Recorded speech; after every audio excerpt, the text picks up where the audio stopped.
On today's episode of Locked On Stars, we examine what went wrong with the Dallas Stars in this year's Western Conference Final, plus who deserves the most heat for it.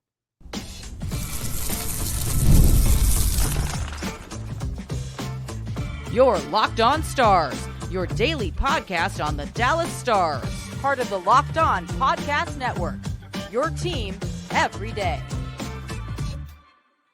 Howdy, Stars fans, and welcome back to another episode of Locked On Stars, part of the Locked On Podcast Network, your team every single day. It's a pleasure to be with you. I'm Joey Erickson, former producer of 105 Through the Fan. Please be sure to subscribe. We are free and available wherever you get your podcasts and on YouTube. And as always, thank you so much for making us a part of your day and making us your first listen. Well, it's been a couple of days since the Dallas Stars have been eliminated from the Stanley Cup playoffs. We've had a chance to decompress and process what transpired. And now it's time for a full Stars autopsy report. What went wrong for the Dallas Stars in this series against the Edmonton Oilers? I threw a poll out on Twitter yesterday, as well as the YouTube community tab, asking you where the biggest blame should lie. And maybe I should have rephrased it to who's the most responsible, but y'all understood my point. And thank you so much for the cooperation on that poll, as well as your feedback and comments, because some of your comments will drive the discussion on today's episode. There are so many numbers I want to get into, as well as some alarming trends that are starting to emerge with head coach Pete DeBoer. So I'm going to lay it all out there. So please stick around, and we're going to sift through all these issues that transpired in the Western Conference Finals for the Dallas Stars. Today's episode is brought to you by FanDuel. Make every moment more. Right now, new customers get $150 in bonus bets with any winning $5 bet. That's $150 with any winning $5 bet. Visit FanDuel.com/lockedon. So the majority of you wonderful Locked On Stars listeners all came back to one singular point, and that was special teams. And some of you chose offense, some of you chose Pete DeBoer and staff, and some of you chose other. And I think it's valid either way. It was a combination of all of those things that went wrong on special teams in particular. And I start with this first comment, and it comes from Joseph Tyler, DC, 9830 from YouTube. Special teams were extremely lopsided, and that was the difference from failing to score on the 4-minute power play in overtime game 1 to allowing that shorthanded goal in game 4, which swung that game, then to allowing 2 power play goals last night, and of course, scoring none. Dallas scored 0 power play goals in the round. I don't know who I'm pointing the blame for, but I can point out the obvious problem for losing the series. And that is completely correct, obviously. Dallas goes 0 for 14 on the man advantage in the series. Edmonton goes 4 for 11.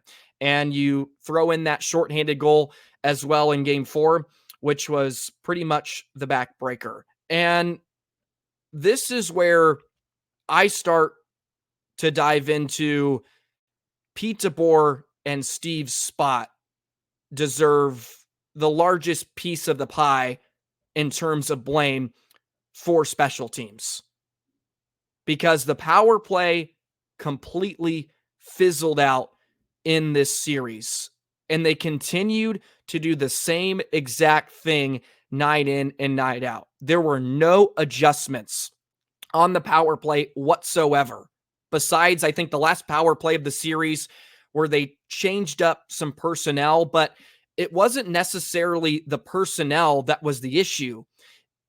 It was not adjusting to the way Edmonton was defending Dallas on the power play. The entries were horrific, and they continued to do the same thing over and over and over again. The drop pass and then try to carry in with speed, whether that was Johnston, Duchesne, or Roope, but it was sniffed out every single time by Edmonton. And Dallas couldn't generate any sort of good offensive looks against Stuart Skinner on the power play. And I think Dallas passed up a lot of good opportunities to shoot, to try to make the perfect pass through 2 sticks, looking for the perfect shot. Also, I think the faceoff numbers can also contribute to some of their lack of success. Dallas was 13 for 28 in the dots on the power play in this series. That's 46%. Of course, they've been well over 50% all year long in the faceoff dots. They did not win a ton of draws, which meant they did not start the man advantage with the puck, and it didn't allow them to spread out and set up their offense. Even though when they did get set up, Edmonton completely took it away. The Stars were unwilling to make an adjustment in the series against Edmonton. And many of you pointed out how you gave praise to Pete DeBoer for his adjustments and pushing the right buttons in the first 2 rounds. And I subscribe to that as well. But he did not push the right buttons in the series against Edmonton. After game 3, the Dallas offense was completely taken away. They were non-existent. It fizzled. And I mentioned those special teams numbers for Pete DeBoer in 5 out of the last 6 Western Conference finals that he has been to in my Game 6 reaction episode. I'll throw them out there once again. In 2019 with San Jose in the Western Conference final, the Sharks were 2 for 13. In 2020, Vegas was 3 for 22. 21, they were 0 for 15. Dallas last year, they were 3 for 11. And then, of course, Dallas this year was 0 for 14. That's a total of 8 for 75. 10% on the power play in the Western Conference final. So, obviously, teams are figuring out a way to defend the Stars' power play when they get a few rounds in, because they were completely non-existent. And a more alarming number and alarming statistic or number that I came across as I dove a bit deeper into those series was just the total amount of goals they scored in the last 3 games of those series, which Pete DeBoer, of course, all lost. In 19 with San Jose, in the last 3 games, the Sharks scored 1, 0, and 1 in the final 3 games. In 20 with Vegas, the Knights scored 2, 1, and 2. And these were teams that averaged over 3.3 goals per game. Of course, last year, the Stars scored 3, 4, and then 0. And a lot of that was because they were playing desperation right from the outset. And you'll give them credit there. They scored 3 and 4, but they got shut out, of course, in Game 6 to get eliminated by Vegas.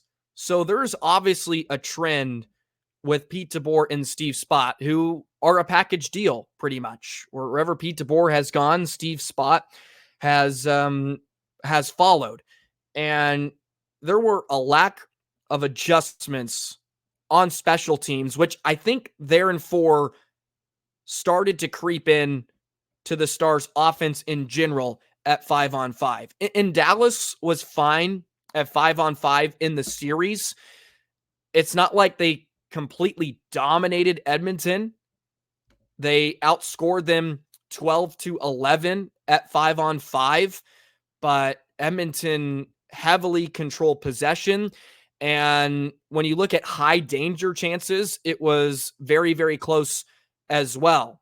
Dallas outchanced Edmonton in the series 152-28, but you go down to the high danger chances and it was 53 apiece. So you start getting into quality over quantity. And Dallas did not have a ton of quality looks against Stuart Skinner in those last 3 games. And of course, after going up 2-0 in Game 4, Dallas was outscored 10-2 the rest of the way. And that's not going to get the job done, especially against a goaltender who you should have on the ropes, who is not carrying above a 900 save percentage in this series. So when you look at the whole pie and maybe who deserves a bigger chunk of the blame, for special teams, I think I lean towards Pete DeBoer and Steve Spott because they were just unwilling to make adjustments. or maybe Dallas just was unable to execute. But it obviously crept in to their offensive game as well, because the power play for Dallas did more to erode their confidence than it did to build it. And the amount of times Dallas passed up a good opportunity to shoot the puck on net in this series against Edmonton shows you that lack of confidence. They started to hold on to the puck more. They were trying to make the perfect play too often, and you just cannot do that this time of year. You can't do it. And they got outplayed by Edmonton. Look, Dallas is the better team on paper. They were the better team on paper. And maybe you agree that Dallas was still the better team in the series. I do not subscribe to that. I would push back. They were not the better team in this series. They got out-executed. They got outplayed for the majority of stretches in this series. And then, of course, the big boys came to play for Edmonton, which we'll get into a bit later on today as well. Another comment I want to go to, which I thought was a great point, and I'm sure many of you are feeling the same way. And this comes from Steady Rhymes 9571. I think the Stars simply ran out of gas. I'm not sure any other team could get through both the first two series, and the Stars did. The injuries and fatigue certainly hit them mid-series, and I would bet the break actually made it worse by taking them out of the zone and maybe letting those issues get worse rather than letting constant adrenaline keep them unnoticeable. And look, I think there is something to be said for the fatigue and mental wear that the Stars went through in the first two series. I think it absolutely crept in because they did not have the juice and energy to compete with Edmonton, especially from games 4 through 6. And I know they dominated game 6, so maybe game 6 is a bit of an anomaly, but that was probably pure adrenaline, just trying to keep their hopes alive. And I also think you have to factor in Dallas didn't play with a full roster until game 6 against Colorado when Petrovic stepped into the lineup. Up to that point, Dallas was rotating 5 defensemen, and Niels Lundqvist, of course, was playing 3 to 5 minutes a night. That is a lot of minutes and a lot of wear and tear they put on guys like Chris Tanev, who was obviously nursing an injury. A lot of minutes on Miro Heiskanen, who ended up playing over 530 minutes in this series.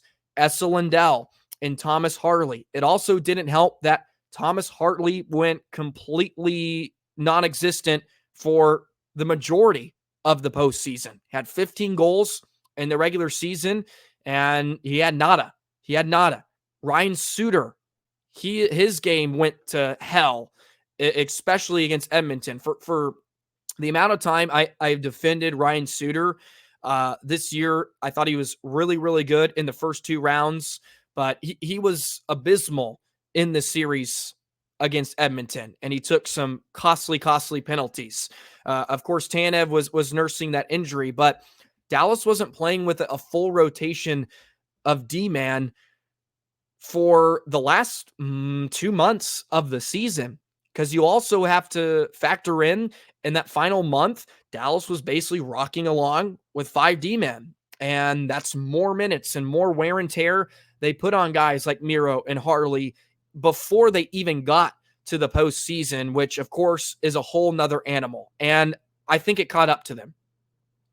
I think it ended up catching up to them in the end because they couldn't defend at a high level against McDavid and Draisaitl and Hyman. And obviously they're world-class players and they were going to get theirs in this series. But I think if Dallas did not go through those first 2 series, it would have been a bit healthier and maybe a bit more fresh to defend the McDavids and Draisaitl's of the world, because they had their way with Dallas. And look, they're going to have their way with most defensive cores, but special teams really, really failed Dallas in this series. And it was the difference in the series. They gave up 4 power play goals in the last 2 games. But 5-on-5 was really, really close. It wasn't like Dallas was just completely dominating at 5-on-5. And even if Edmonton didn't score 4 power play goals in this series, it probably goes to 7 games. And I don't think I can sit here and comfortably tell you and confidently say Dallas would win the series if they didn't give up 4 power play goals. Of course, it looks like that because the power play goals were the difference. But I think we're talking about a 7-game series, and then anything can happen, right? So that's where I kind of fall on the special teams and defensive issues with the Stars, and also where I put some of the blame, because I think you could lump that in with offense and Pete DeBoer. So I think the larger chunk of the blame for me would go on Pete DeBoer and Steve Spott, because for as good as they were making adjustments and finding the right buttons to push in the first 2 rounds, it just did not happen. It did not happen in this Edmonton series.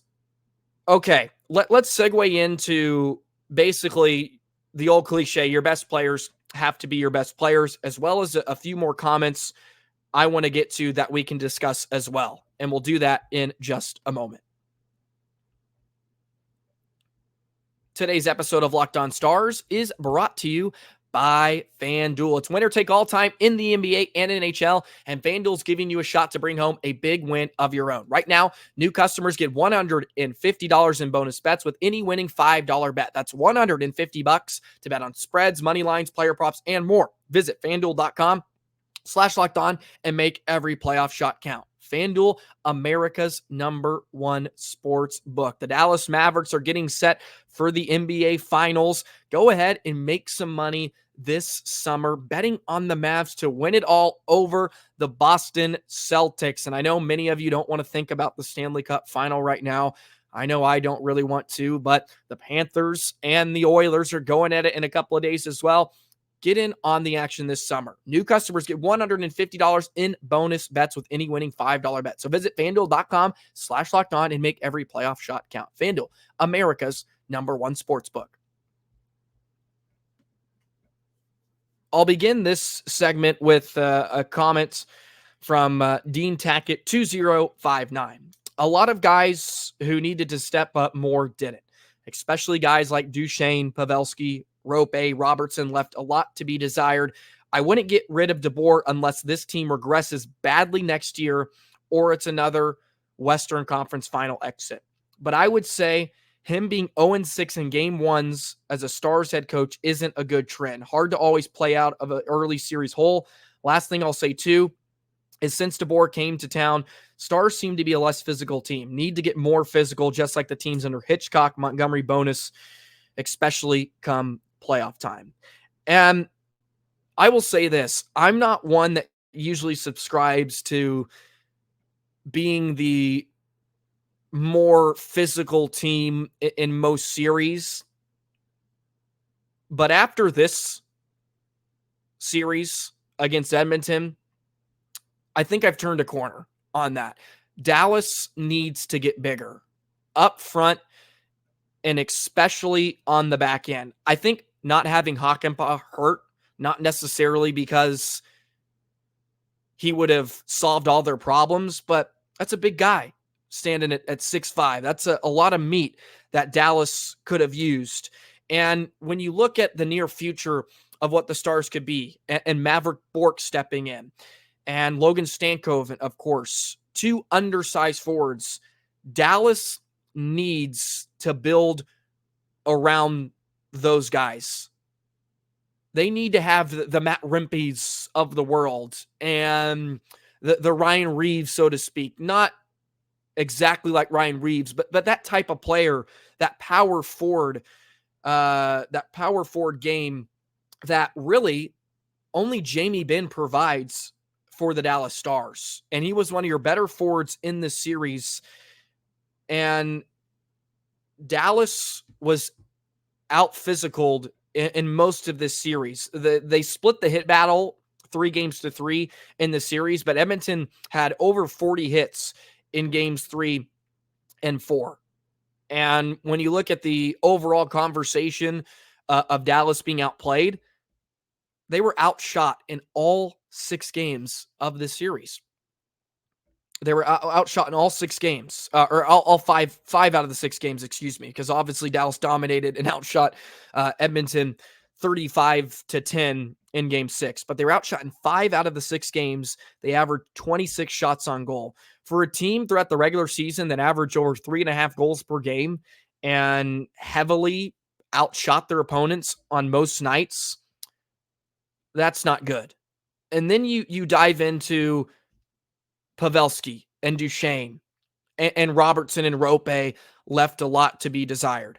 And I will defend Joe Pavelski to the end of the earth, but I can also not deny that Joe Pavelski was a liability for most of the series.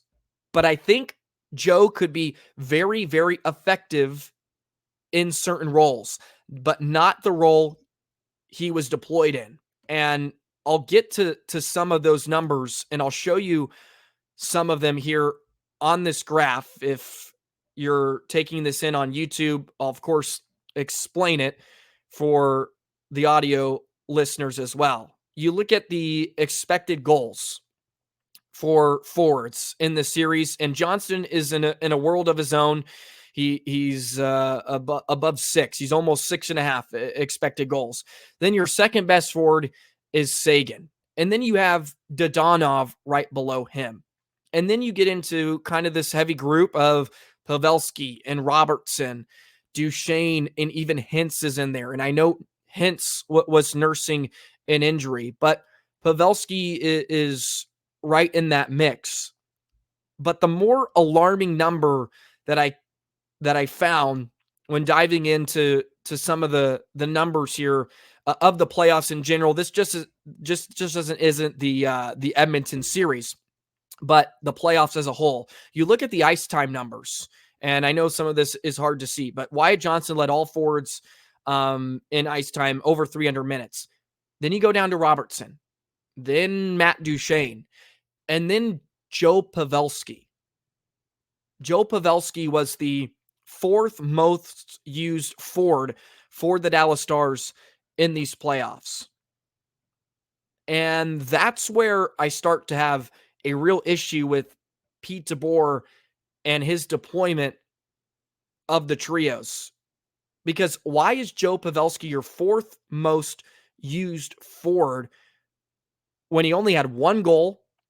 He was not being productive, and for the most part, he wasn't being effective in the offensive zone. Why are guys like Jamie Benn playing less than Joe Pavelski throughout the playoffs? Even Logan Stankoven, who is fresh, and you want to talk about the most consistent line and most effective for the Stars throughout the entire postseason run, it was Wyatt Johnston, Logan Stankoven, and Jamie Benn.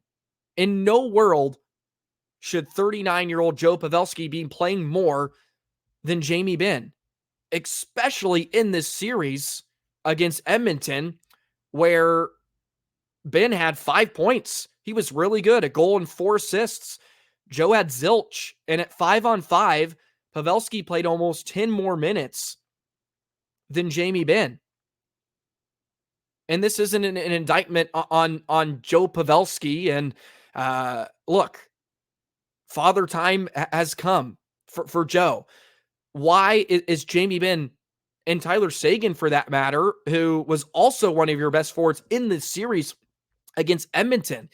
He led the Stars in shots on goal with 16. He also led them in points with 5. Seguin was great. Seguin was effective.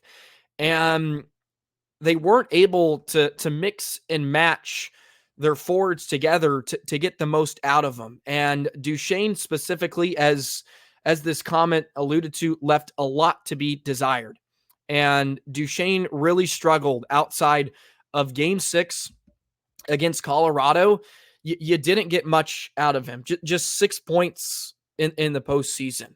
And he was a great offseason acquisition, and he was really, really good throughout the regular season. But Matt Duchene didn't sign with the Dallas Stars to be good for an 82-game stretch. He signed to be good in April and May and into June. And the Stars did not get that out of him, unfortunately. And Roope too. Well, you just want to talk about your best players being your best players. I mean, this really sums it up in simple terms. You look at, let's say, the top three players for both sides. So McDavid, Draisaitl, and Bouchard. McDavid had 10 points, Draisaitl 4, Bouchard had 7. For Dallas, I put Roope, Robo, and Miro. I know you can mix and match some of your best players there, but Roope had 2 points, and I know he missed the first couple of games. Robo had 4 points. He had the hat trick in game 3, and outside of that, he was nowhere to be found. Miro had 3 points. Miro wasn't simply good enough in this series. He left a lot to be desired. And unfortunately, I think his decline came with Harley's decline, and Suter and Tanev and Lindell. It all seemed to come sort of crashing down for the Dallas Stars on the back end. So that's where I have a real hard time putting a chunk of the blame pie, on Joe Pavelski or Duchene or Robo. They all deserve some, right? But I think Pete DeBoer specifically not putting them in positions to succeed in the series against Edmonton. He could not figure out how to get the offense back on track because they completely fizzled out in the last 3 games. As I mentioned, outscored 10-2 after going up 2-0 in game 4. And that was pretty much your series. And that's what also is really frustrating, right? Whereas if they just got a little more offense here or there, they win the series. But they didn't execute, and they didn't finish enough against the Oilers. And McDavid, Draisaitl, and company did. And I think the depth outplayed them too. So there you go. That's another piece of the puzzle here for Dallas. But it is alarming when you look at the trends now with Pete DeBoer. And this is not a come after Pete DeBoer. He needs to be fired. Look, he's gotten to 2 Western Conference Finals appearances in the last 2 years. But as the comment I mentioned earlier, you're going to have to make tough decisions if Dallas gets bounced in the Western Conference Final again next year. Look at Vegas. He was really, really great in Vegas. Pete was phenomenal in Vegas for his tenure, but they moved off of him and they get their cup the next year. You have to make tough decisions to win Stanley Cups. You have to move off good players, good coaches, great players, great coaches to get the job done. And maybe Dallas is going to have to make that decision at some point. He needed to go to someone else other than Joe Pavelski. And I know he has a lot of loyalty towards Joe Pavelski, but there needed to be another answer in the series against Edmonton. There needed to be another answer. It wasn't Joe. And Joe should not be the 4th most used forward in the entire playoffs. It just shouldn't happen, especially when he's not being effective. If he was lighting up the score sheet, yeah, who cares? Play him 20 minutes a night for all I care. But that wasn't the case. That wasn't the case. So there is sort of my autopsy report for the Dallas Stars in this series against Edmonton, and just some of the overall numbers in the playoffs in general. Of course, there's a lot of factors, and it's not just one singular play or one singular player or thing that derailed them. But the majority and overwhelming comments were, of course, special teams. So I hope some of those numbers gave you a better idea of what transpired for Dallas. And some of those trends, like I said, when DeBoer was in San Jose and Vegas in those Western Conference Final Series, not just the power play was fizzling, but the offense as a whole is leaving a lot on the table for teams that were very talented offensively. That San Jose team averaged over 3.5. Stars averaged over 3.5 this year. And Vegas was rocking around 3.3 in the couple of years he was there. Let's now jump to another topic of discussion, and that's sort of the near future for Dallas and some of the questions they're going to have to deal with, and some of the issues they're going to have to kind of sift through in this offseason as we approach the draft and as they try to get better and to get over the hump next year and finally get a Stanley Cup. And we'll do that in just a moment.